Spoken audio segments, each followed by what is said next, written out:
Meu nome é Daniel, e eu sempre me considerei um homem comum. Não sou herói de história nenhuma, tampouco alguém que se destaca em multidões. Vivo, ou melhor, vivia, uma vida simples, dividida entre o trabalho, minha família e os pequenos momentos de paz que consegui encontrar nos fins de semana. Minha esposa, Clara, era meu porto seguro, aquela que sempre me lembrava de respirar quando eu me perdia nas preocupações da rotina. E nossos 3 filhos, Lucas, Sofia e Isabela, eram a razão pela qual eu acordava todos os dias disposto a enfrentar qualquer dificuldade. Lucas, o mais velho, tinha 14 anos e já estava começando a se interessar por esportes e música. Ele era reservado, mas tinha um coração enorme, sempre pronto para ajudar quando necessário. Sofia, aos 10 anos, era o oposto do irmão, extrovertida, cheia de energia e com uma imaginação que parecia não ter limites.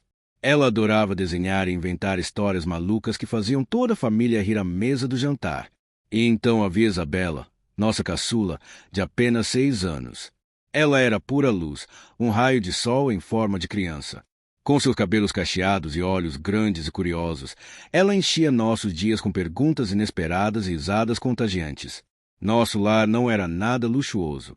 Morávamos em uma casa modesta nos arredores da cidade, cercada por árvores e um quintal onde as crianças podiam correr livremente. Mas, apesar das dificuldades financeiras e dos desafios cotidianos, éramos felizes. Pelo menos, era assim que eu gostava de pensar naquela época. Hoje, ao olhar para trás, percebo que talvez tenhamos subestimado quão frágil era a nossa felicidade. A tragédia aconteceu em um fim de semana que deveria ter sido de descanso e diversão. Decidimos fazer uma viagem para acampar nas montanhas, algo que há muito tempo não fazíamos. Entre o trabalho de Clara no hospital e minhas longas jornadas no escritório, tínhamos nos afastado um pouco uns dos outros. Eu queria aproveitar aquela oportunidade para nos reconectar, para sermos novamente a família unida que costumávamos ser. Assim, preparamos tudo: barracas, saco de dormir, comida e até mesmo uma lista de atividades para manter as crianças entretidas. Parecia o plano perfeito. No primeiro dia, tudo correu bem. As crianças brincaram à beira do riacho, fizeram castelos de pedra e correram atrás de borboletas. Clara e eu nos sentamos à sombra de uma árvore, observando-os enquanto conversávamos sobre coisas triviais, o tipo de conversa que só casais que se conhecem profundamente conseguem ter. Havia uma serenidade no ar, como se o mundo lá fora não existisse. Mas, como muitas vezes acontece, essa sensação de tranquilidade foi apenas temporária. No segundo dia, decidimos explorar uma trilha que levava ao topo de uma colina próxima. Era uma caminhada íngreme, mas prometia uma vista espetacular. Lucas liderava o grupo, empolgado com a ideia de conquistar o cume. Sofia vinha logo atrás, cantarolando músicas infantis que ela mesma inventava. Isabela segurava minha mão, suas pequenas pernas tentando acompanhar o ritmo. Clara fechava a fila, carregando uma mochila com lanches e água para todos. Foi durante a caminhada que o incidente ocorreu. Paramos por alguns minutos para Lucas consertar sua bicicleta, que ele insistira em levar para a aventura. Enquanto ele se concentrava no reparo, Isabela começou a explorar os arredores sozinha. "Vou pegar flores para a mamãe", ela anunciou, com aquele sorriso largo que derretia qualquer coração.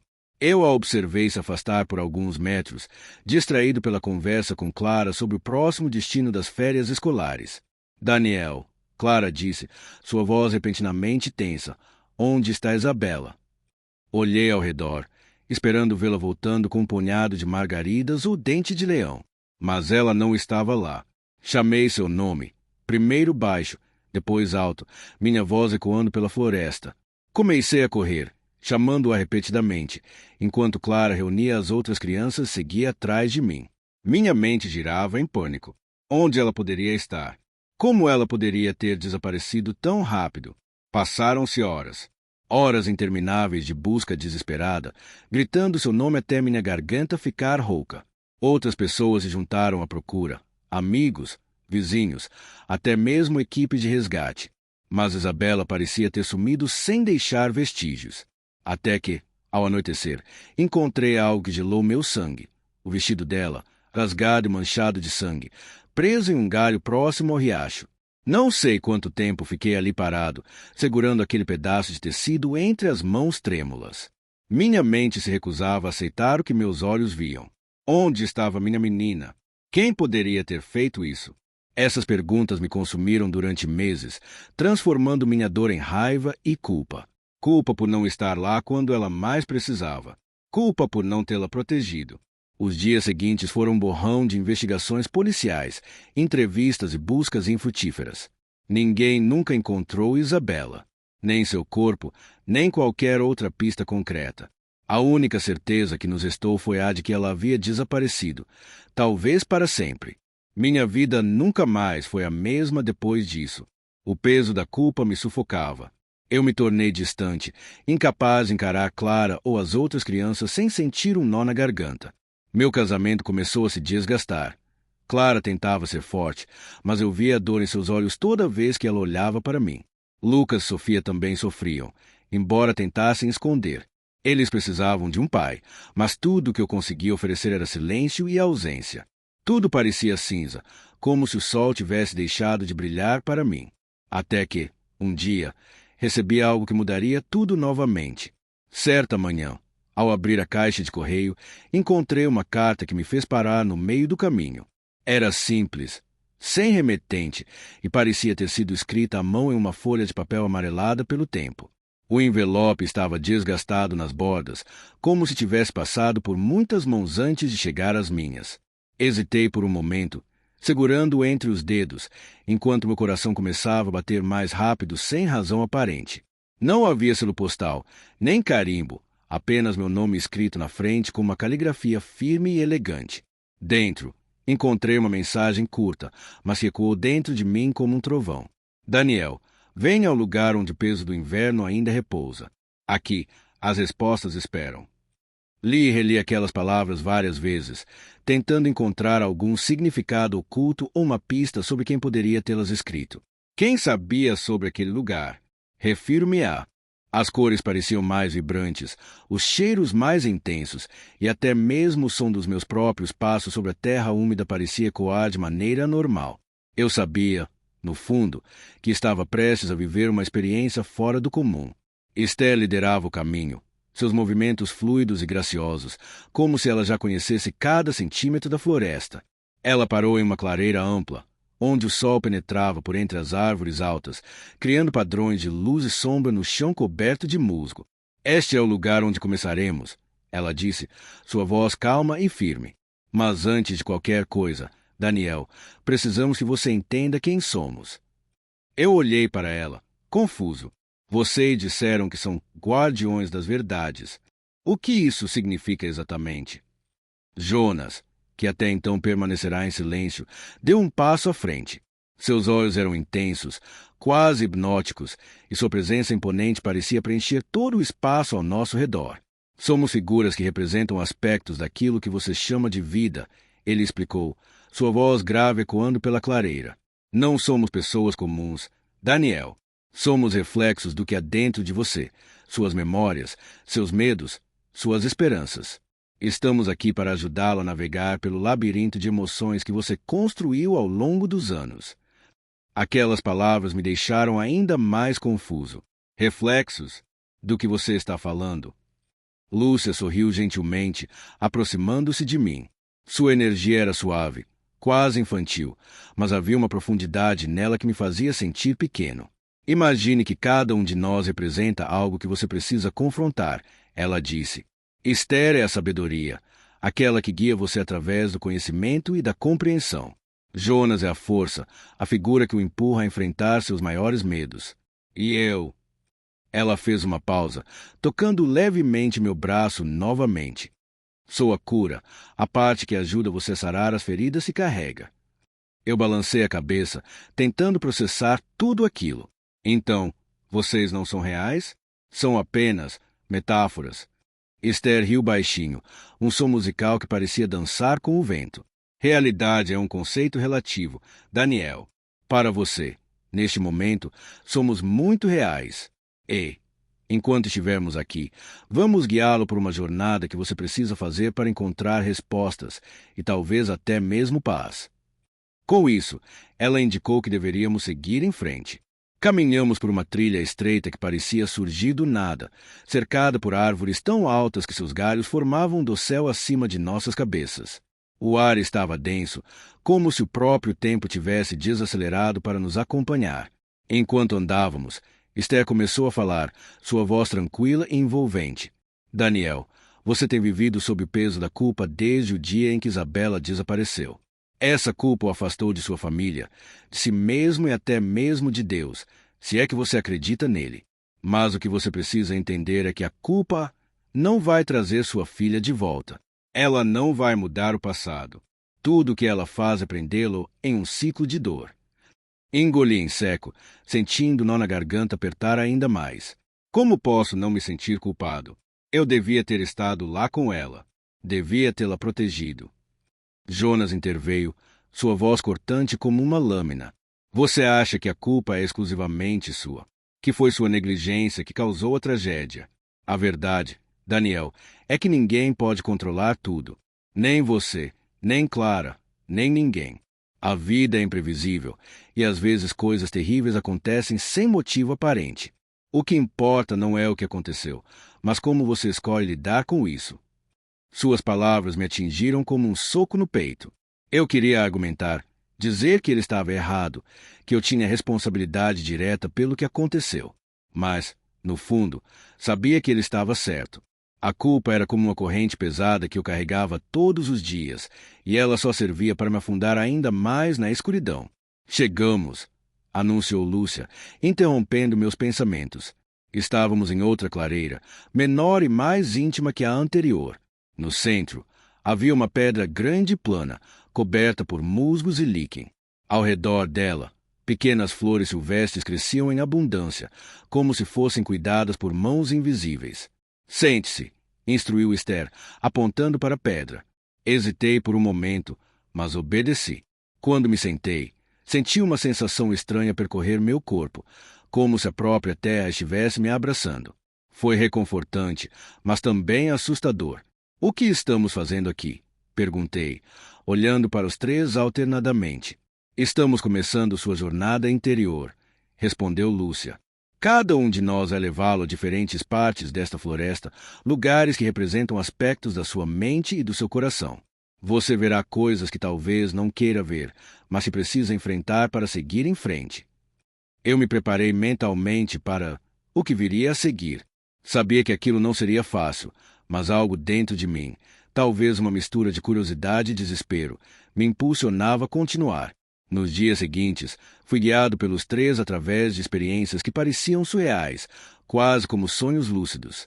Cada encontro me forçava a confrontar partes de mim mesmo que eu havia enterrado profundamente. O primeiro guia foi Jonas. Ele me levou a uma caverna escura e fria, onde mal conseguia enxergar além do pequeno círculo de luz projetado por sua lanterna. Dentro da caverna, vi imagens projetadas nas paredes, lembranças dolorosas do dia em que Isabela desapareceu. Vi a mim mesmo distraído consertando a bicicleta de Lucas, ignorando os gritos de Isabela enquanto ela corria para colher flores. Vi Clara me olhando com tristeza, como se soubesse que eu carregava toda a culpa. E, finalmente, vi o vestido rasgado de Isabela, manchado de sangue, preso no galho de uma árvore próxima ao riacho. Essas são as memórias que você tenta esquecer, disse Jonas, sua voz ecoando pelas paredes da caverna. Mas elas não vão desaparecer até que você as enfrente. Você não pode mudar o que aconteceu, mas pode escolher como lidar com isso. Senti lágrimas escorrendo pelo meu rosto enquanto encarava aquelas imagens. Eu nunca vou me perdoar, murmurei, minha voz tremendo. Esther olhou para mim com ternura. Isabela está em um lugar onde não há dor ou sofrimento. Mas você precisa continuar vivendo. Daniel, ela não gostaria de ver você preso no passado. Senti um nó na garganta, mas também uma sensação de alívio. Embora a dor da perda nunca desaparecesse completamente, eu sabia que poderia honrar a memória de Isabela, vivendo plenamente e sendo presente para minha família. Quando retornei à cabana após as experiências com Jonas, Esther e Lúcia, senti que algo fundamental havia mudado dentro de mim. Não era uma transformação instantânea, como se eu tivesse acordado de um pesadelo para descobrir que tudo estava bem novamente. Era mais sutil, como o início de uma aurora após uma longa noite escura. Eu ainda carregava a dor, mas ela parecia menos opressiva, como se tivesse encontrado espaço para coexistir com outras emoções, esperança, gratidão, até mesmo um pouco de paz. No entanto, sabia que aquilo não era o fim da jornada. Havia ainda camadas mais profundas dentro de mim que precisavam ser exploradas, feridas que eu mal reconhecia, mas que sangravam silenciosamente. Esther, Jonas e Lúcia estavam sentados ao redor da lareira quando entrei, suas expressões sérias, mas tranquilas. "Você está pronto para continuar?" perguntou Esther, sua voz suave, mas firme. Assenti sem dizer uma palavra, embora meu coração batesse acelerado. Eu sabia que o que viria a seguir seria ainda mais desafiador do que qualquer coisa que eu já havia enfrentado. "Daniel", disse Lúcia, inclinando-se para a frente, "até agora você enfrentou lembranças, culpa e medos. Mas há algo mais profundo, algo que você tem evitado encarar por muito tempo. É hora de mergulhar nisso." Nos dias seguintes, cada um dos três me conduziu por novas experiências, cada uma mais intensa e reveladora do que a anterior. Essas jornadas não eram apenas reflexões externas, mas mergulhos profundos na minha própria psique, confrontando partes de mim que eu sempre ignorei ou neguei. A Floresta das Sombras. O primeiro desses encontros foi liderado por Jonas. Ele me levou a uma floresta densa e sombria, onde a luz do sol mal conseguia penetrar o emaranhado de galhos acima. O ar ali era pesado, quase sufocante, e eu podia sentir uma energia opressiva pairando ao meu redor. Cada passo que eu dava ecoava alto, como se estivéssemos sendo observados por algo invisível. "O que é este lugar?" perguntei, tentando manter a calma, mas sentindo o frio percorrer minha espinha. "Esta é a Floresta das Sombras", respondeu Jonas, sua voz grave ecoando como um trovão. "Aqui residem os segredos que você guarda até de si mesmo, os pensamentos que você enterrou tão profundamente que nem sequer admite que existem." Avançamos em silêncio por alguns minutos, até chegarmos a uma clareira escondida. No centro, havia uma árvore enorme, sua casca rachada e coberta de musgo. Pendurados em seus galhos, pequenos frascos de vidro balançavam ao vento, cada um contendo algo diferente. Uma carta amassada, uma fotografia desbotada, uma mecha de cabelo. "O que são esses frascos?" perguntei, minha voz trêmula. "São as coisas que você deixou para trás", explicou Jonas. "Memórias, escolhas, pessoas, tudo o que você abandonou porque não conseguia lidar com elas." Peguei um dos frascos e abri. Dentro, encontrei uma carta escrita por Clara, datada de poucos meses antes do desaparecimento de Isabela. Nela, ela dizia estar preocupada com nosso relacionamento, que sentia que eu estava distante e que precisávamos conversar. Eu nunca tinha respondido aquela carta. Na época, simplesmente a ignorei, convencido de que estava ocupado demais com trabalho e responsabilidades para lidar com problemas emocionais. Lágrimas começaram a rolar pelo meu rosto enquanto lia as palavras dela. "Eu fui egoísta", murmurei, caindo de joelhos. Eu a ignorei quando ela mais precisava de mim. Jonas colocou uma mão firme em meu ombro. "Todos cometemos erros, Daniel. Mas o que importa não é o erro em si, e sim o que fazemos depois dele. Você pode escolher carregar essa culpa para sempre ou usá-la como uma oportunidade para crescer." Ficamos ali por horas, enquanto eu examinava outros frascos, cada um revelando uma parte de mim que eu havia negligenciado ou rejeitado. Ao final, percebi que a floresta não era apenas um lugar físico, mas uma metáfora para as áreas sombrias da minha mente, os lugares onde eu guardava meus maiores arrependimentos. Depois da floresta, foi a vez de Esther me guiar. Ela me levou a uma sala ampla e vazia, iluminada apenas por uma luz tênue que vinha do teto. No centro da sala, havia um espelho enorme, com uma moldura intrincada feita de madeira entalhada. Quando olhei para ele, vi meu reflexo, mas não exatamente como eu era. Meu rosto parecia mais jovem, mas também mais cansado, como se estivesse refletindo uma versão de mim que eu não queria admitir. "Olhe bem", disse Esther, posicionando-se ao meu lado. "Este é o espelho das verdades. Ele não mostra apenas o que você vê, mas o que você realmente é." Encarei o espelho por um longo tempo, tentando entender o que via. De repente, meu reflexo começou a mudar. Vi imagens de momentos diferentes da minha vida. Minha infância, minha juventude, meu casamento com Clara, o nascimento dos meus filhos. Mas então, comecei a ver coisas que eu preferia esquecer, momentos em que fui egoísta, impaciente ou cruel. Vi-me gritando com Lucas por algo trivial, ignorando Sofia quando ela tentava me mostrar seus desenhos. Pior de tudo, afastando-me de Clara quando ela mais precisava de apoio. Por que estou vendo isso? Perguntei, minha voz quase um sussurro. Porque essas são as verdades que você precisa enfrentar, respondeu Esther.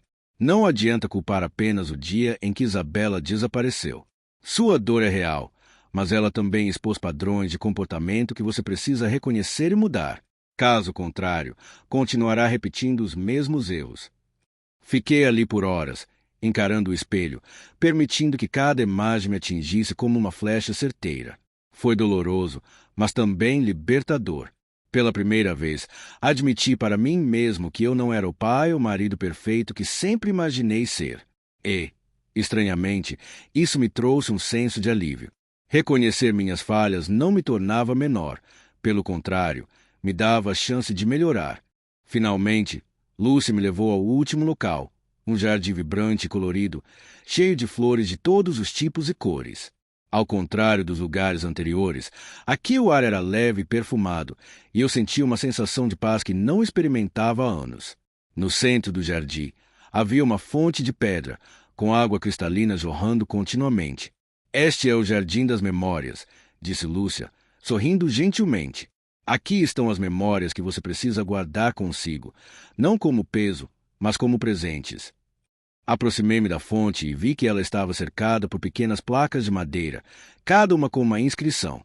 Peguei uma delas e li: Isabela correndo atrás de borboletas. Outra dizia: Clara rindo enquanto preparava o café da manhã. E outra ainda: Lucas orgulhoso mostrando seu troféu de futebol. Essas são as memórias que te conectam às pessoas que ama, explicou Lúcia. Elas não devem ser apagadas pela dor. Em vez disso, devem ser celebradas, pois são o que tornam a vida valiosa. Sentei-me ao lado da fonte, segurando as placas nas mãos, revivendo cada momento com clareza. Pela primeira vez, permiti-me sentir alegria ao lembrar de Isabela, em vez de apenas tristeza. Lembrei-me de seu riso contagioso, de seus pequenos braços envolvendo meu pescoço, de sua curiosidade infinita sobre o mundo. Essas memórias não eram apenas dor, elas eram amor. Quando finalmente retornei à cabana, senti que algo monumental havia mudado dentro de mim. Eu não era mais o homem que havia chegado ali, preso em uma teia de culpa e arrependimento. Agora, eu era alguém que entendia suas falhas, mas também suas forças. Alguém que sabia que a dor não desaparece, mas pode ser transformada em algo construtivo. Esther, Jonas e Lúcia estavam sentados ao redor da lareira, como sempre estiveram. Seus olhos refletiam uma mistura de orgulho e compaixão. Você está pronto para voltar para casa? Perguntou Esther. Assenti, sentindo uma mistura de alívio e determinação. Sabia que a jornada não terminava ali. Havia ainda muito trabalho a ser feito, com Clara, com Lucas e Sofia, e principalmente comigo mesmo. Mas, pela primeira vez em anos, eu sentia que tinha uma direção, uma chance de recomeçar. Antes de ir, disse Lúcia, entregando-me uma pequena flor colhida no jardim, leve isso com você, para lembrar que, mesmo nas maiores tragédias, existe beleza e esperança. Segurei a flor delicadamente, sentindo seu perfume suave. Era um símbolo, não só de Isabela, mas de tudo o que eu havia aprendido durante aquela jornada extraordinária. Estava na hora de voltar para casa. Quando finalmente deixei a cabana, senti que estava levando algo muito maior comigo do que apenas as memórias das experiências vividas ali. Era como se cada passo que eu dava de volta ao mundo real me reconectasse, não apenas à minha vida exterior, mas também à pessoa que eu havia começado a redescobrir dentro de mim. A floresta parecia diferente agora, mais clara, menos opressiva. Até o som dos pássaros cantando nas árvores soava mais vibrante, como uma sinfonia que celebrava o fato de que eu estava voltando para casa não apenas fisicamente, mas emocional e espiritualmente. Enquanto dirigia pela estrada de terra que me levaria de volta à civilização, refleti sobre tudo o que havia acontecido nos últimos dias. Cada encontro com Esther, Jonas e Lúcia tinha sido como um espelho, refletindo partes de mim que eu tanto tentará ignorar ou enterrar. A culpa ainda estava lá. Claro, ela provavelmente nunca desapareceria completamente. Mas, pela primeira vez, eu não a via como uma prisão. Em vez disso, comecei a percebê-la como um lembrete de que eu era humano, de que erros fazem parte da jornada, e que o que realmente importa é como escolhemos lidar com eles. Cheguei em casa ao anoitecer. O céu estava tingido de tons alaranjados e roxos, e a luz suave do entardecer envolvia tudo em uma atmosfera quase mágica. Estacionei o carro na entrada e fiquei ali por alguns minutos, olhando para a casa que eu mal reconhecia. Não porque ela tivesse mudado, mas porque eu havia mudado. Durante anos, aquele lugar foi um reflexo da dor e do vazio que eu carregava. Agora, ele parecia cheio de possibilidades. Clara estava na cozinha quando entrei. Ela ergueu os olhos ao ouvir o som da porta se fechando e me encarou com uma mistura de surpresa e preocupação. Daniel, onde você esteve? Eu estava preocupada. Sua voz era suave, mas havia um tom de vulnerabilidade nela que eu não ouvia há muito tempo. Por um momento, fiquei paralisado, sem saber como responder. Como explicar o que eu havia vivido? Como contar a ela sobre a cabana, sobre Esther, Jonas e Lúcia, sobre as memórias e verdades que enfrentei? Sabia que, por mais que tentasse, palavras jamais conseguiriam transmitir a profundidade do que eu sentia. Então, fiz algo que não fazia há anos. Caminhei até ela, segurei suas mãos e a abracei. Foi um abraço longo, sincero, cheio de tudo que eu não conseguia expressar verbalmente. Clara hesitou por um instante, mas logo retribuiu, apertando-me contra si como se temesse que eu pudesse desaparecer a qualquer momento. Eu sinto muito, murmurei, minha voz embargada. Por tudo. Por não estar aqui para você, para Lucas, para Sofia, para Isabela. Ela afastou-se ligeiramente, seus olhos marejados fixos nos meus. O que aconteceu com você, Daniel? Você parece diferente. Eu sorri, um sorriso genuíno que vinha do fundo do meu coração. Eu estive em um lugar onde pude enfrentar coisas que eu vinha evitando por muito tempo. Coisas sobre mim mesmo, sobre nós, sobre Isabela. Não foi fácil, mas acho que finalmente estou pronto para seguir em frente. Clara não disse nada imediatamente. Ela apenas me observou, como se tentasse entender se aquilo era real ou apenas mais uma ilusão passageira. Então, lentamente, seu rosto se transformou em um sorriso triste, mas esperançoso. Eu só queria isso, Daniel, que nós pudéssemos seguir em frente juntos. Mais tarde, chamei Lucas e Sofia para conversarmos. Eles estavam na sala, assistindo a um filme que mal prestavam atenção. Quando me sentei ao lado deles, ambos pareceram surpresos, não pelo fato de eu estar ali, mas pela maneira como me comportava. Nos últimos anos, eu tinha me tornado distante, alguém que ocupava espaço físico, mas não emocional.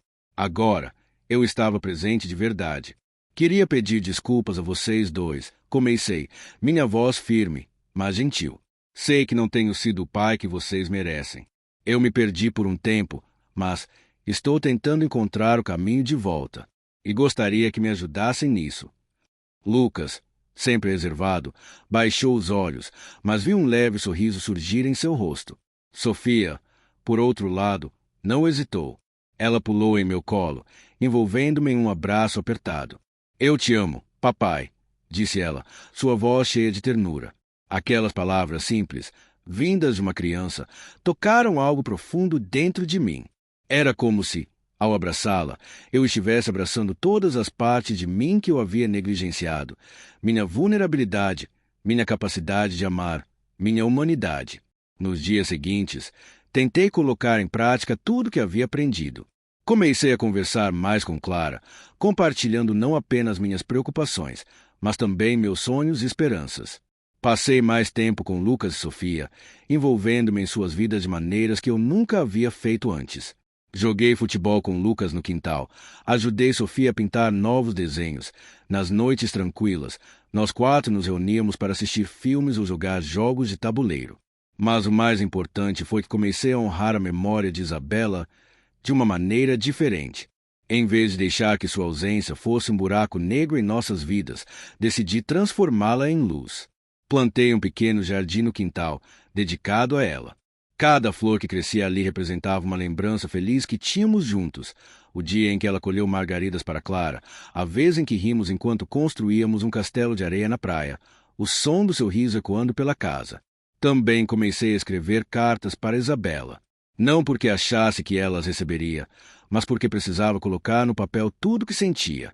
Nessas cartas, compartilhei minhas memórias, minhas dores, principalmente meu amor por ela. Era uma forma de manter sua presença viva em nossas vidas, sem deixar que a dor sufocasse o que estava de beleza. Um dia, meses depois, Clara e eu estávamos sentados na varanda, observando o pôr do sol.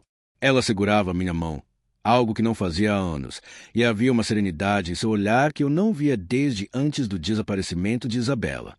Sabe, ela disse, sua voz suave, às vezes eu me pergunto se Isabela teria ficado orgulhosa de nós, de como estamos tentando seguir em frente. Eu sorri, sentindo um nó na garganta. Tenho certeza de que sim. Ela sempre foi nossa luz, mesmo quando não sabíamos disso. E agora, ela continua sendo. Clara assentiu, apertando minha mão com mais força. Obrigada por voltar para nós, Daniel. Essas palavras me atingiram profundamente. Eu não havia percebido até então o quanto minha ausência tinha afetado não apenas a mim, mas a todos ao meu redor. Voltar para casa não significava apenas estar fisicamente presente. Significava estar emocionalmente disponível, vulnerável e disposto a reconstruir o que havia sido quebrado. No final, percebi que a jornada não terminava ali. Haveria dias bons e ruins, momentos de paz e momentos de dor. Mas, pela primeira vez em anos, eu sentia que estava no caminho certo. Não era mais uma questão de fugir da dor ou de tentar apagar o passado. Era sobre aceitar que a vida é feita de luz e sombra e que ambas têm seu lugar. A cabana, Esther, Jonas e Lúcia. Talvez eles fossem reais, talvez fossem apenas figuras da minha imaginação. No fim, isso pouco importava. O que importava era o que eu havia aprendido com eles, que a cura não vem de negar a dor, mas de confrontá-la com coragem e honestidade. Que, mesmo nas maiores tragédias, existe espaço para amor, crescimento e renovação. E, acima de tudo, que nunca é tarde demais para encontrar o caminho de volta, para os outros, para si mesmo e para a vida que ainda espera ser vivida.